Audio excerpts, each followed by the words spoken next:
Thank you very much, ladies and gentlemen. It's a great honour to be here, naturally. Also, it's an occasion of a certain amount of fear. Even at this distance, I'm aware of great paintings whispering to each other about the intrusion of a Philistine. How Philistine I am, you will see very shortly. On these occasions, I normally apologise in advance without quite knowing why I'm apologising. I'm apologetic by nature. I think the reason why I must apologise is that I am working from a text this evening. The subject is so difficult, I felt I needed the structure of a text. I don't know what art is, often, and I'm usually uncertain about the meaning of immoral. I practice an art, though I have adversaries who deny this. My life is moral in that I've so far evaded prison in a democratic country.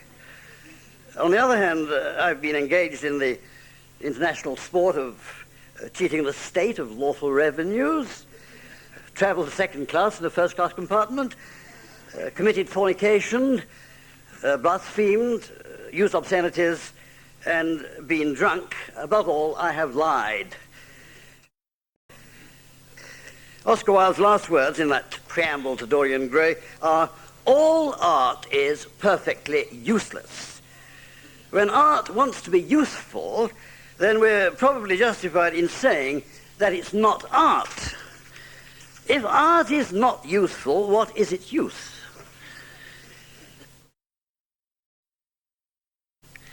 Literature, then, is sounds, but sounds to which meaning is attached.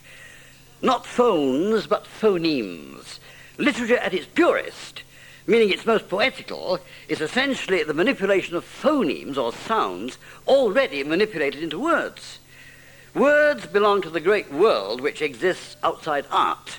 Literature is the most dangerous of the arts, as Oscar Wilde was to discover, because it allows to enter the possibility of moral judgment. I think it might be useful to consider this theory of the static and the kinetic in graphic terms. Let's suppose that the whole process of artistic communication is contained in the middle of a line, an imaginary line. This line is a continuum. At one end of it uses these materials to excite. In other words, there's a static area in the middle, and at one end a didactic area, and at the other end a pornographic area. The true artist has to avoid invading either of these two zones, either the didactic or the pornographic, but it's not easy to avoid them. Now, the third of my moral problems as regards literary expression goes back some years and still goes on to some extent. In 1961, exactly 30 years ago, I wrote a novel in which I tried to tackle an essentially theological theme, that of free will. The cult of juvenile violence had just begun in this country. I was home from Malaysia, and I was interested in phenomena like the Teddy Boys and the Mods and Rockers. I was especially interested to hear talk about quelling this belligerence among the young through conditioning techniques. I think the notion of a kind of super Pavlovian mental control of the reflexes came from Professor B.F. Skinner in America. Now, to me, with a traditional Christian upbringing, such a notion was appalling. Men and women are free to make moral choices. Other kinds of freedom don't greatly matter. I wrote a book called A Clockwork Orange, in which I presented implicitly, not, I think, with overt. 10 years later, it was made into a film which convulsed the nation. This was because it was made out of visual images, not literary constructs. Words can hit hard, but not so hard as shapes in Technicolor.